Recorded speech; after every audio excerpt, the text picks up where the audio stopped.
은혜 받으실 하나님의 말씀은 사도행전 15장 1절에서 9절까지 말씀입니다. 신약 성경 213면에 있습니다. 사도행전 15장 1절에서 9절까지 말씀입니다.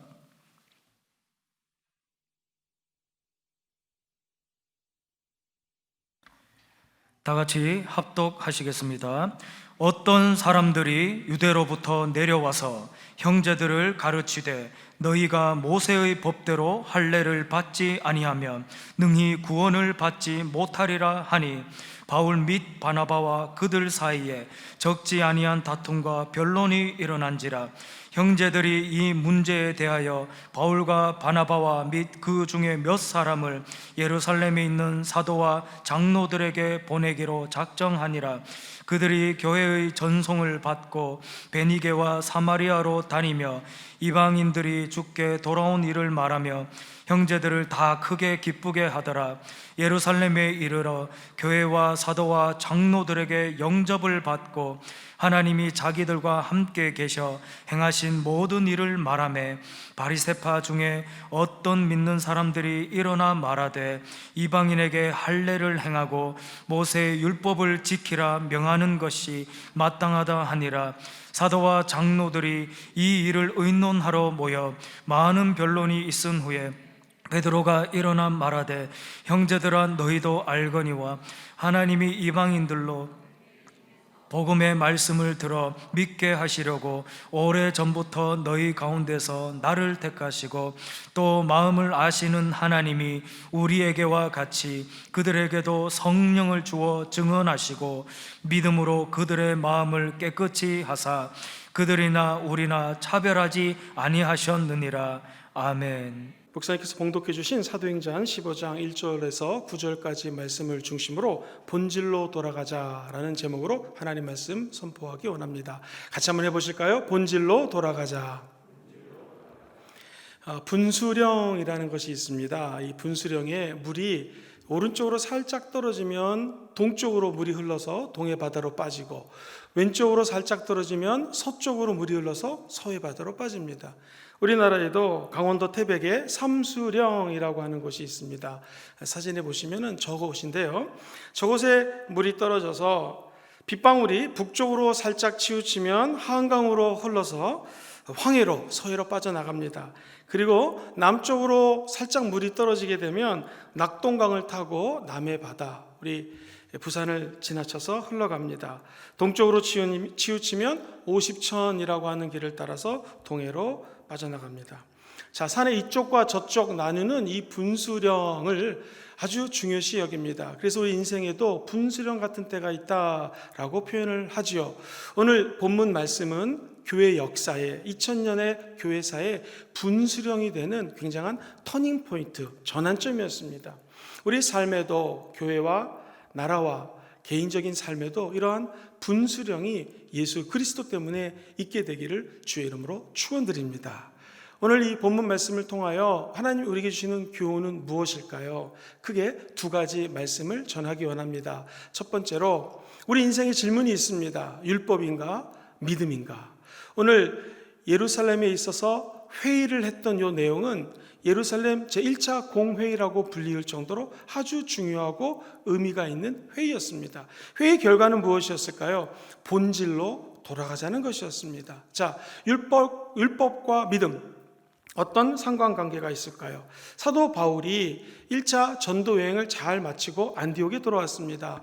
그리고 내가 이렇게 여러 곳을 다녀보니 수많은 사람들이 예수님을 믿고 성령 충만하여 방언을 말하고 변화가 됩니다 라고 했더니 안디옥에 있는 많은 성도님들이 박수를 하나님께 영광을 올려드리고 기뻐했습니다.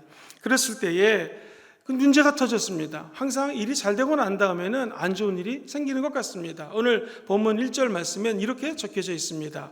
어떤 사람들이 유대로부터 내려와서 형제들을 가르치는데 너희가 모세의 법대로 할례를 받지 아니하면 능히 구원을 받지 못하리라. 자, 예루살렘 교회에서 안디옥 교회까지 몇몇 가르치는 분들이 왔습니다. 이렇게 가르칩니다. 여러분, 이제 예수님 믿으셨군요. 이제 믿고 난 다음에는 모세가 가르쳐줬던 율법대로 첫 번째 할례를 받으셔야 됩니다. 음식 이제부터 아무거나 먹으면 안 돼요. 유대인들이 먹는 음식 먹어야 됩니다.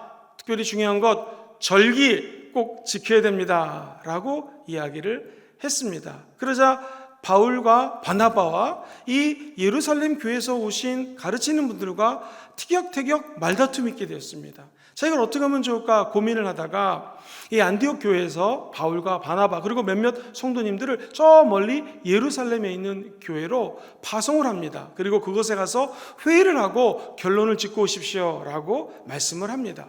그래서 5절에 보면은 이런 말씀이 적혀져 있어요. 같이 한번 읽어봅니다. 시작. 바리새파 중에 어떤 믿는 사람들이 일어나 말하되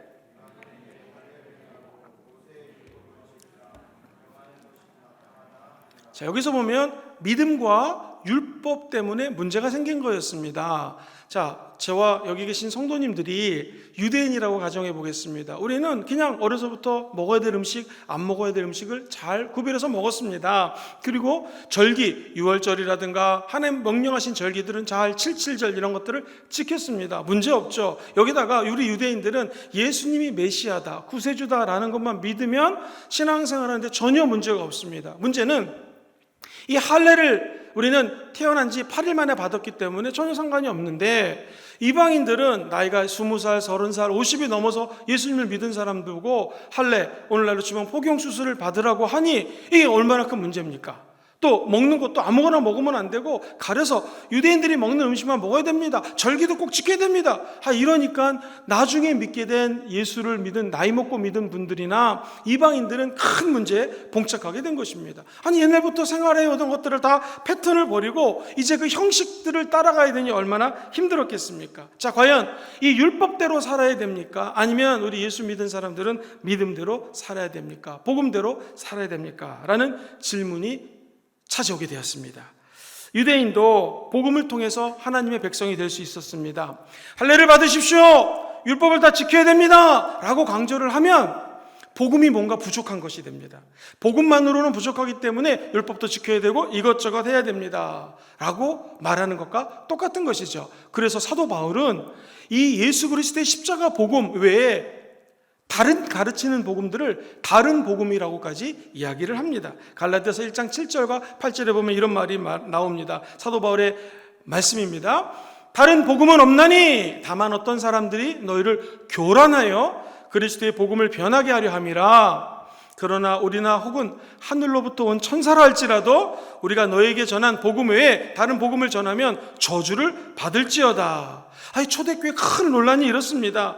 베드로가 이방인 고넬료에 가가지고 막 말씀을 전하는데 이게 웬일입니까? 그 이방인들에게 방언이 임합니다. 그리고 하나님을 점프하면서 찬양하면서 하나님을 높입니다. 도대체 이게 어찌된 일인가 고민하다가 물침례를 줍니다. 그리고 그들과 함께 밥을 먹습니다. 아니 이방인에게 복음을 전해 하면서 예루살렘 교회에서는 큰일이 났습니다. 할례 받지 않는 자들에게 어찌 물침례를 주고 저들과 함께 식탁 교제를 하느냐라고 예루살렘에 있는 유대인들이 싫어했던 것이죠. 근데 재미있는 것은 이것 때문에 논증이 일어났지만 논증은 성숙한 사람들이 논증을 할 때는 마무리가 이루어집니다. 오늘 사도 베드로와 사도 바울이 이 공식적인 회의에서 변론을 합니다. 예수 그리스도를 믿음으로 구원받는다는 믿음에 대해서 이야기를 합니다. 자, 예루살렘 총회에서 큰 발언권을 갖고 있는 사람은 사도 베드로였습니다. 왜냐하면 예수님이 베드로를 통하여 교회를 세울 거라는 마태복음 16장에 말씀이 있었기 때문에 베드로는 당시 신약 성경이 아직 없었습니다. 그러니까 베드로가 하는 말은 굉장한 권세가 있었던 것이죠. 또 한 번의 회의에서 베드로와 바울이 약간 사이가 안 좋았습니다. 늦게 믿은 바울이 베드로를 약간 야단치는 장면이 나와요. 그런데 이 베드로는 더 이상 옛날의 베드로가 아니었습니다. 자기 자존심, 교만함 다 내어버리고 베드로 쪽에 서서 베드로가 사도 바울의 편에 서서 복음이 중요하다는 것을 이야기하기 시작합니다. 많은 변론이 있어요. 이야기가 있어요. 그 변론들이 있고 난 다음에 베드로의 말을 한번 들어보시죠. 7절과 8절과 9절 말씀입니다. 같이 읽어봅니다. 시작. 많은 변론이 있은 후에 베드로가 일어나 말하되 내 입에서 복음의 말씀을 들어 믿게 하시려고 오래전부터 너희 가운데서 나를 택하시고 또 마음을 아시는 하나님이 우리에게와 같이 그들에게도 무엇을 주셨어요?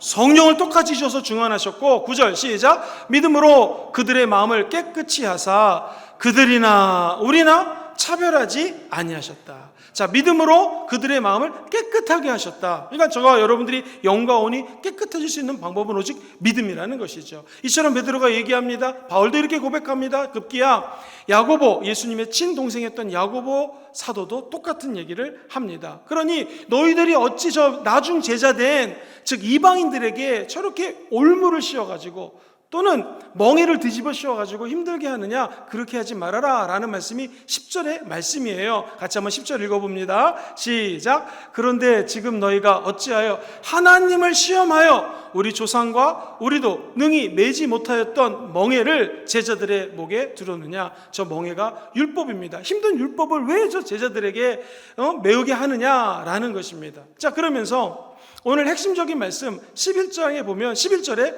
이렇게 말씀을 합니다. 그러나 우리는 그들이 우리와 동일하게, 저 이방인들도 우리와 동일하게 주 예수의 무엇으로?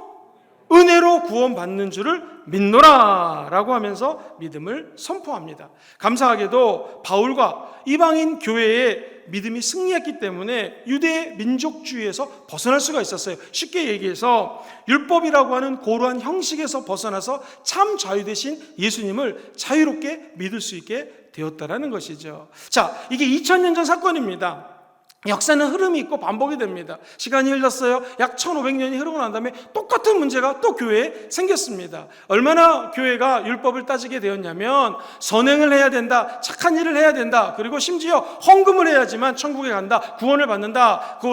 그 중세 때 쓰여진 책에 의하면은요, 헌금통에다가 땡그랑 하고 헌금을 집어넣으면 그 소리와 함께 천국에 올라간다 라고 얘기를 했습니다. 저 여러분들이 죄를 졌습니다. 그러면 이 종이를 하나 사면 죄가 없어집니다 라고 하면서 죄를 사하는 종이를 갖다가 팔았다라는 것입니다. 이른바 면죄부 사건이 횡행했습니다. 이때 다시 본질로 돌아가자 하면서 나온 것이 기독교였다라는 사실입니다. 그러면서 이신칭의라고 하는 얘기를 들어보신 적 있죠? 쉽게 얘기하면 이신 믿음으로 칭의 의롭게 된다라는 것입니다. 기독교를 제외한 모든 종교들은요, 인간의 행동으로 구원받는다 그래요. 어이, 착한 일 해야지, 그래야지 구원을 받아. 몇 번, 108번 절을 해야 돼, 3000번 무엇을 해야 돼 라고 인위적인 행동을 통해서 구원받는다라는 것이죠. 그러나 저 여러분들이 믿는 예수님은 그렇지 않습니다. 우리가 어떻게 구원을 받는가? 예수님을 믿음으로 구원을 받습니다. 할렐루야. 이것이 믿음으로 이신 칭의 의롭게 된다는 거예요. 목사님, 그럼 칭의 의롭게 된다는 게 무엇입니까? 아주 쉽게 얘기하면 무죄 선고입니다. 무죄 선고. 죄가 없습니다 라는 거예요. 이게 칭입니다. 영어를 써서 죄송한데 이 무죄 선고가 justification이라는 단어를 써요. 신학교에 들어가면 교수님이 한 학기 내내 얘기하는 게 이 칭입니다. justification. 예수 믿으면 너희가 의롭게 되었다. 부족한 정도 호주에서 신학을 공부할 때 한 학기가 뭡니까? 신학하는 동안 내내 교수님으로부터 사사받은 것이 이 justification, 칭이라는 거예요. 우리가 죄를 졌지만 의롭게 되었다라는 것이죠. 반대말은 무엇일까요? 유죄를 선고하는 것입니다. 칭의가 너는 죄가 없어. 자, 판사가 꽝꽝꽝 내가 당신을 몇몇형의 징역에 처합니다. 이게 유죄죠. 이 유죄 받는 것을 바로 정죄라고 합니다. condemnation이라고 하는 단어를 써요. 그러니까 예수 믿는 사람의 축복은 뭐냐면 믿음으로 칭의 의롭게 되는 거예요. 내가 여기 오기 전에 죄를 졌던, 어제 죄를 졌던, 그저께 죄를 졌던, 10년 전, 2000년 전에 과거의 모든 죄가 사해지는 것입니다. 뿐만 아니라 이 칭의라고 하는 개념 속에는요, 지금 현재의 죄, 나아가 미래에 우리가 죄를 진다 할지라도 예수님을 믿으면 우리의 죄가 흰 눈보다도 하얘진다는 것이 칭의예요. 자, 원래 이 칭의는 판사가 하는 말이었는데, 저 여러분들이 이 판사님이 하는 말이 왜 중요하고 칭의가 왜 예수 믿는 사람들에게 본질로 돌아가는 걸까요? 그 이유는 한 가지입니다. 언젠가 우리도 이 육체의 연약함을 벗어버리고 천국에 가겠죠. 천국에 가면 백보자의 심판자가 되시는 우리 하나님이 계십니다. 하나님 앞에서 심판을 받게 되어 있습니다. 그때 예수 믿은 저와 여러분들은 이 justification, 칭의, 의롭게 되었기 때문에 하나님이 수많은 죄를 졌다 할지라도, 교회를 심지어 다녔다 할지라도 죄가 있는 인간이지 않겠습니까? 그런데 우리의 죄를 보지 아니하시고 우리 안에 계신 예수님 때문에 저와 여러분들을 너는 무죄다, 꽝꽝꽝, 칭의라고 표현해 주시는 것입니다. 칭의는요, 두 가지 의미가 있어요. 뭐냐면 그냥 단순히 성도님들은 이렇게 생각하십니다. 의롭게 됐다. 내가 죄의 옷이 있어요. 누더기 옷입니다. 이 옷을 할렐루야 벗어버렸다. 이걸 칭의라고 생각해요. 맞죠? 이거 되게 소극적인 의미입니다. 누더기 옷, 죄의 옷, 더러운 옷을 벗어버리는 거 칭의죠. 그런데 옷을 홀라당 벗고는 하나님 앞에 갈 수가 없어요. 다시 옷을 입어야 됩니다. 무슨 옷을 입을까요? 그것이 의의 옷입니다. 의롭게 된 옷, 깨끗한 옷, 하나님의 백성의 옷, 하나님의 아들, 딸의 옷이라는 것이죠. 우리가 자녀를 키우면 좋은 옷을 아이들에게 선물해 주시 하나님의 백성이 되고 자녀가 되었으면 이제 예수님 때문에 의의 옷을 입는 거예요. 그러므로 칭의는 좁은 의미에서 단순히 죄 용서가 아니라 더 넓은 의미에서 의의 성취, 적극적으로 의의 옷을 입고 저와 여러분들은 이렇게 얘기할 수 있습니다. 사탄아, 내가 죄를 졌다. 그러나 나는 의인이다. 할렐루야. 누구 때문에요? 예수님 때문에. 예수님의 십자가 때문에 그 십자가를 믿으면 의인이 된다는 것입니다. 최후의 하나님 앞에 심판을 받으러 갈 때에 우리가 갖고 있는 옷은 믿음으로 입은 의의 옷, 예수님의 십자가 보혈에 오신 것을 기억하시게 되기를 주의 이름으로 축원합니다. 그럼 이렇게 중요한 칭의, 예수 믿고 의롭게 되었다는 것은 무엇입니까? 이것은 바로 한량없는 하나님의 은혜입니다. 이 은혜로 말미암아 구원을 받았다는 것이죠. 목사님, 내가 준법 정신이 뛰어납니다. 그래서 구원받은 거죠. 아닙니다. 율법을 따른다고 구원을 받을 수가 없습니다. 내가 굉장히 도덕을 잘 지킵니다. 윤리적입니다. 도덕주의자입니다. 그래서 저와 여러분들에게 하나님이 은혜로 구원을 선물로 준 것이 아닙니다. 목사님, 저는 성실하니까 구원받은 거 아닙니까? 아닙니다. 왜 하나님은 우리에게 이런 은혜를 주셨을까요? 정답, 하나님이 사랑하시기 때문에 그렇습니다. 그럼 하나님이 저와 여러분들을 왜 사랑하실까요? 이게 바로 하나님이 우리에게 베풀어 주신 한량없는 은혜라는 거예요. 지울 수 없는 은혜. 이게 물이 흐르듯이 끊을 수 없는 은혜. 인간의 힘으로 초월하고 상상을 할 수 없는 한량없는 은혜가 있기에 저와 여러분들의 그 하나님의 사랑 때문에 은혜를 덧입게 되고 믿는 자에게는 칭의, 의롭게 되는 역사가 있는 것입니다. 우리가 자녀를 키우다 보면 애가 잘못해도 사랑하고 용서하고 품어주듯 우리 하나님은 예수님 때문에 저 여러분들을 용서해 주시고 의롭다 칭하는 것입니다. 그래서 존 뉴턴 같은 경우에는 이렇게 하나님을 노래합니다. 나 같은 죄인 살리신 주의 놀라워. 주의 은혜가 너무나 놀랍다는 거죠. Amazing Grace라고 합니다. Amazing이라는 단어는 너무나 놀랍다는 거예요. 신묘막측하다. 인간의 힘으로 생각할 수 없는 하나님의 의로움이 나에게 임했다라는 것입니다. 자, 그렇다면 목사님, 이 믿음이 왜 중요합니까? 믿음은 이 칭의, 의롭게 되는데 수단입니다. 예를 들면 이 믿음은요, 제가 이렇게 앞으로 벌린 손하고 똑같아요. 지금 하나님이 은혜를 저에게 부어주십니다. 그러면 손을 내밀면, 그릇을 갖고 있으면 그 은혜를 받을 수가 있죠. 그런데 내가 이 손을 벌리지 않으면 하나님 주시는 놀라운 은혜가 땅에 떨어지는 것이죠. 한 주 동안에 하나님은 여러분들에게 수많은 은혜를 주실 것입니다. 여러분이 믿음의 손을 벌리셔서 하늘로부터 떨어지는 저 하나님의 은혜를, 그 축복을 받게 되기를 주의 이름으로 축원합니다. 믿음은 손을 내미는 거예요. 누구에게로? 하나님께로. 하나님 주시는 모든 축복과 은혜를 받으십시오. 할렐루야. 그러면 김영근이라고 하는 사람이 예수 믿고 구원받고 의인 되었으면 이제 예수님과 함께 꽁꽁 묶여져 있는 것입니다. 제 옆에 예수님 있다고 한번 생각해 보십시오. 저와 이제 예수님은 하나로 묶었어요. 그 꽁꽁 묶은 끈을 생각해 보십시오. 이 끈이 무엇인가? 믿음이라는 것입니다. 믿음은 여러분들을 예수님과 꽁꽁 묶어주는 끈의 역할을 하는 것입니다. 그러므로 한 주 동안에 우리가 이 세상을 살아갈 때 우리에게 필요한 것은 명예도 아닙니다. 돈도 아닙니다. 물질도 아닙니다. 코로나 방어하는 것도 아닙니다. 가장 중요한 건 믿음으로 주님과 연결되어 있어야 된다는 것입니다. 거룩한 사랑의 띠로, 믿음의 끈으로 꽁꽁 묶이셔서 주님과 한 걸음 한 걸음 걸어나가게 되기를 주의 이름으로 축원드립니다. 이것이 본질로 돌아가는 거예요. 신영복 님이 지은 감옥으로부터의 사색이라는 책에 보면 212페이지에 이런 말이 언급되어 있습니다. 한번 들어보세요. 섬 사람에게 해는 바다에서 떠서 바다로 지며 산골 사람에게는 산봉우리에 해가 떠서 산봉우리로 지게 됩니다. 빌딩 숲에서 사는 서울 사람들은 어떨까요? 빌딩에서 해가 떠서 빌딩으로 지게 되어 있습니다. 사랑하는 성도님들, 본질이 무엇입니까? 본질은 해가 뜨고 해가 지는 것이죠. 근데 쓰잘데기 없는 것에 회의를 하고 쓸데없는 것에 논쟁을 하다 보면 배가 엉뚱한 곳으로 갈 수 있다는 거예요. 초대교회 예루살렘 공회가 바로 그런 회의였습니다. 본질이 무엇이냐? 율법 중요하죠. 좋죠. 그러나 율법이 아니라 믿음이라는 것입니다. 여러분들이 지금 하나님 요구하는 것이 있습니다. 본질이 무엇입니까? 믿음으로 돌아가셔야 됩니다. 이사야서에 보면은 이런 말씀이 나와요. 야훼께서 말씀하시되 보라 우리가 서로 변론하자. 너희의 죄가 주홍 같을지라도 흰눈같이 희게 될 것이요. 아프리카에서 있었던 일입니다.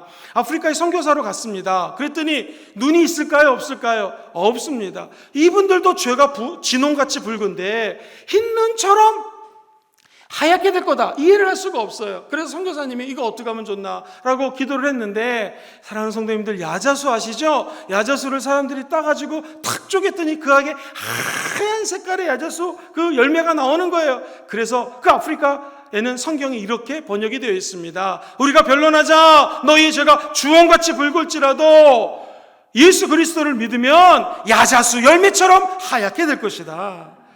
여러분, 본질이 무엇입니까? 흰눈이건 야자수 열매건 양털이건 간에 예수 믿으면 죄가 없어진다는 것입니다. 본질에 집중하셔야 된다는 것입니다. 우리의 삶이 산으로 지든 저 해가 빌딩으로 지든 해가 어디로 지든 우리 예수 그리스도의 보혈을 믿으면 해는 떴다가 지는 것처럼 우리의 죄는 사라지게 되어 있는 것입니다. 그것이 예수 믿는 사람들의 축복이요 특권이라는 것이죠.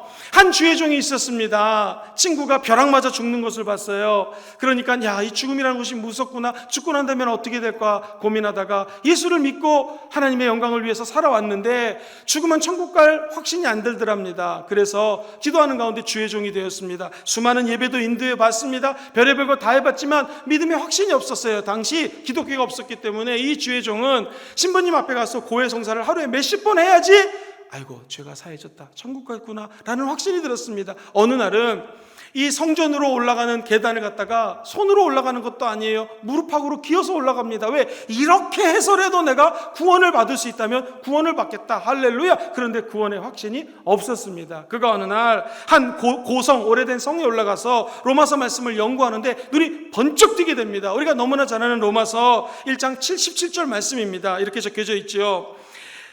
복음에는 하나님의 의가 나타나서 믿음으로 믿음에 이르게 하나니 기록된 바, 같이 읽어볼까요? 시작. 오직 의인은 믿음으로 말미암아 살리라 함과 같으니라. 이 말씀을 받는 순간에 영혼에 빛이 들어오는 체험을 했습니다. 그리고 후에 그 주의종 마틴 루터가 이런 회고록을 기록을 합니다. 제가 읽어드립니다.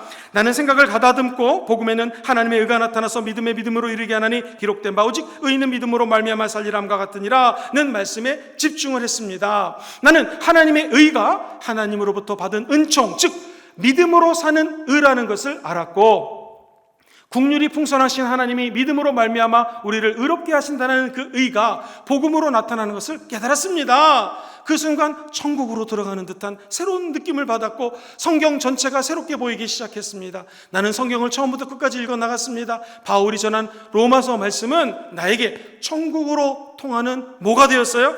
문이 되었다라는 것입니다. 오직 믿음입니다. 종교개혁의 핵심, 본질로 돌아가는 것입니다. 오직 그리스도라는 것입니다. 사랑하는 성도님들, 가톨릭 성당에 가면 요란하고 여러 가지가 다 있습니다. 그러나 기독교는 그런 것이 없습니다. 오직 말씀, 오직 십자가, 오직 은혜로 돌아가는 것이죠. 사랑하는 성도님들, 한 주간 생활할 때 여러 사람을 만날 것입니다. 회사를 경영하시는 분은 많은 결정을 내려야 될 것입니다. 그리고 우리는 가끔 유혹에 빠집니다. 나도 저 믿지 않는 사람들처럼 편법을 쓸까? 대충 할까? 눈에 이렇게 살짝 가리고 일을 할까? 여러 가지 생각이 듭니다. 그러나 우리 예수 믿는 사람들은 본질로 돌아가야 됩니다. 하나님 원하시는 가장 원하는 기초로 돌아가야 됩니다. 그것은 바로 믿음입니다. 한국교회가 어렵습니다. 어떻게 회복될 수 있을까요? 이럴 때일수록 우리가 본질로 돌아가야 될 줄 믿습니다. 율법이라고 하는 것은 너무나 좋은 것이죠. 그러나 이 율법은 너무 무겁습니다. 율법을 짊어지고 이 세상을 살아가려면 너무나 무겁고 힘들어서 한 발자국 한 발자국 걸어갈 수가 없습니다. 이 수고하고 무거운 짐은 주께 맡기고 저와 여러분들이 참된 믿음의 길을 갈 때에 우리를 자유케 한다는 것입니다. 율법의 무거운 짐을 벗어버리십시오. 그리고 예수 그리스도의 십자가를 기억하시면서 믿음의 주여 온전케 하신 예수님만 바라보며 믿음으로 한 주 동안 승리하는 여러분 되시기를 주의 이름으로 축원드립니다. 두 번째 본질은 무엇일까요? 우리에게 질문하는 것이 있습니다. 이 복음은 과연 유대인에게만 해당된 것인가 아니면 이방인인가?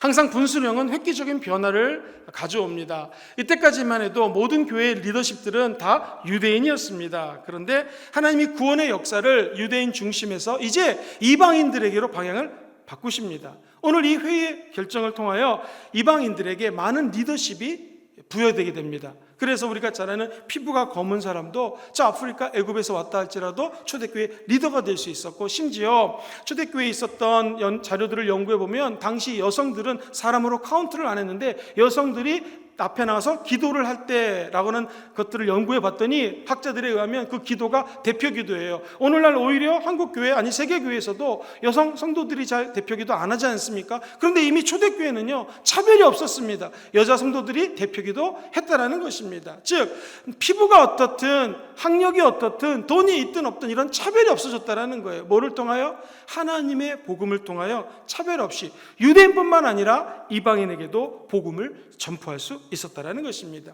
베드로 생각해 보십시오. 어느 날 하나님 앞에 꿈을 꿨습니다. 한 번도 먹지 못하는 게 나타났어요. 잡아 먹어라. 아유, 저는 유대인이라서 못 먹습니다. 이상한 또 괴물이 나타납니다. 잡아서 먹어라. 아유, 저는 유대인 한 번도 이런 거 안 먹어봤. 또 잡아 먹어라. 이게 도대체 무슨 뜻인가? 그랬더니 이방인이 찾아와서 복음을 증거해달라고 부탁을 합니다. 한 번도 경험해보지 못했던 이방인 내가 찾아가 있다 해서 우리가 아는 것처럼 고넬료의 가정을 가서 설교합니다. 웬일입니까? 말씀을 전하는데 그 자리에 성령이 임하시는 거예요. 이 성령님은 사도행전 2장 우리 120명 문도들이 마가의 다락방에서 기도할 때 내렸던 성령 강림과 똑같은 사건이 나타나는 거예요. 방언을 말합니다. 하나님을 찬양합니다. 기뻐합니다. 삶이 변화됩니다. 뿐만 아니라 그 모였던 모든 사람들이 기쁨으로 충만합니다. 야, 이거 성령이 이방인에게도 임하는구나. 그렇다면 어찌 내가 물침례를 주지 않을 수 있을까 해서 물침례를 주고 고넬료와 고넬료 가정 모든 식구들이 구원되는 장면이 적혀져 있습니다. 오늘 11절 핵심 멘트가 이렇습니다. 같이 한번 11절 말씀 읽어봅니다. 시작. 우리는 저 이방인들이 그들이에요. 우리는 이방인들이 우리와 동일하게 주 예수의 은혜로 구원 받은 줄을 믿노라. 할렐루야. 베드로가 이 사실을 알고 주의 일꾼 되자 하나님은 베드로를 통하여 교회를 세우셨습니다.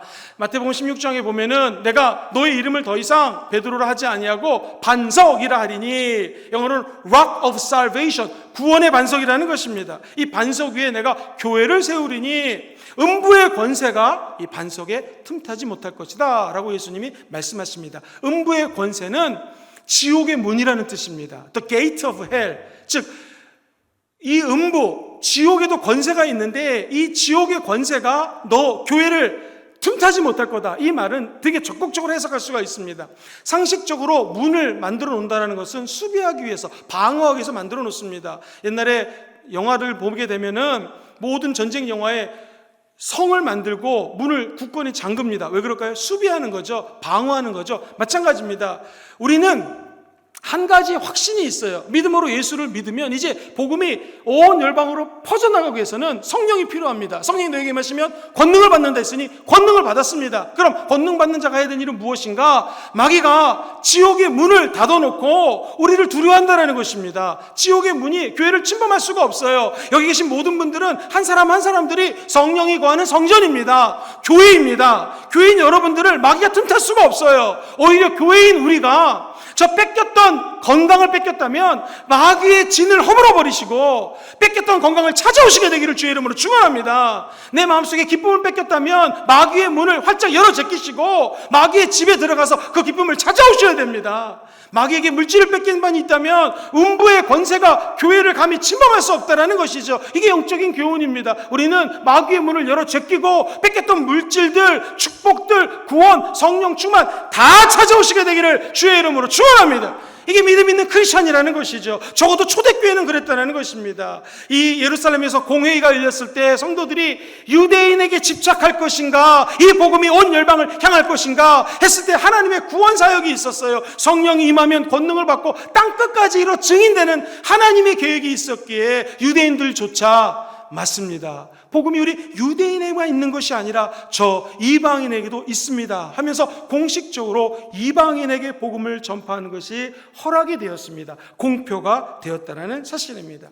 여기 법정 앞에 두 사람이 서 있습니다. 한 사람은 예수 믿는다라고 하는 것은 율법을 지켜야 됩니다라고 하는 유대인들의 사고방식입니다. 또 한편에 다른 한 사람이 서 있습니다.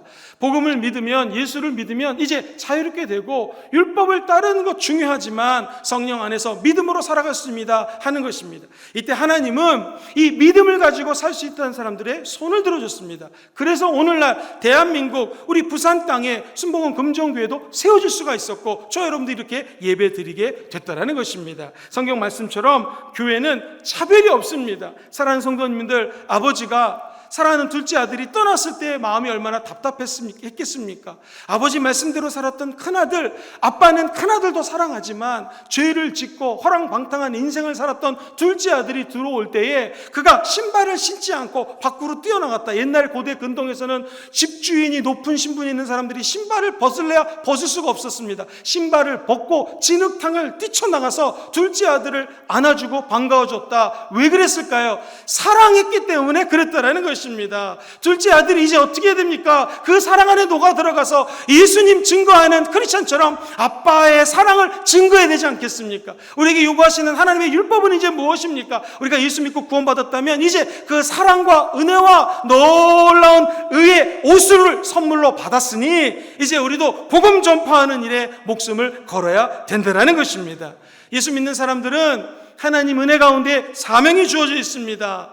역사를 공부하고 책들을 읽어보면 역사에는 흐름이 있다고 합니다. 그 흐름을 잘 타면 개인도 조직도 나라도 흥하게 되는 것이요, 그 흐름을 잘 못하게 되면 망하게 되는 것입니다. 성령의 파도가 올라올 때 우리는 타야 됩니다. 성령의 파도는 무엇입니까? 땅 끝까지 이르러 증인되는 것이죠. 그렇다면 복음은 지금 믿고 있는 우리만 믿는 것이 아니라 아직도 수많은 믿지 않는 자들을 향한 하나님의 은혜와 사랑이 그 안에 담겨져 있다라는 것입니다. 제 자신부터 예수님을 오랫동안 믿었더니 주변에 있는 사람들이 다 예수 믿는 사람들입니다. 그리고 믿지 않는 사람들을 바라보면 아이고 저분들 예수 안 믿어서 안타깝다라는 생각도 들지만 저분들은 천국 못 간다, 나는 천국 간다라고 하는 차별적인 생각이 내 안에 있음을 고백합니다. 회개해야 되겠죠. 나는 예수 열심히 믿고 예배 드리는 자지만 저들은 예배도 드리지 않아, 제사들이 미개한 자들이야, 이런 생각이 우리 안에 있을 수 있어요. 그러나 복음에는 차별이 없습니다. 남녀 노소 상관이 없습니다. 있는 자 없는 자 상관이 없습니다. 많이 배운 자 적게 배운 자 상관이 없습니다. 지금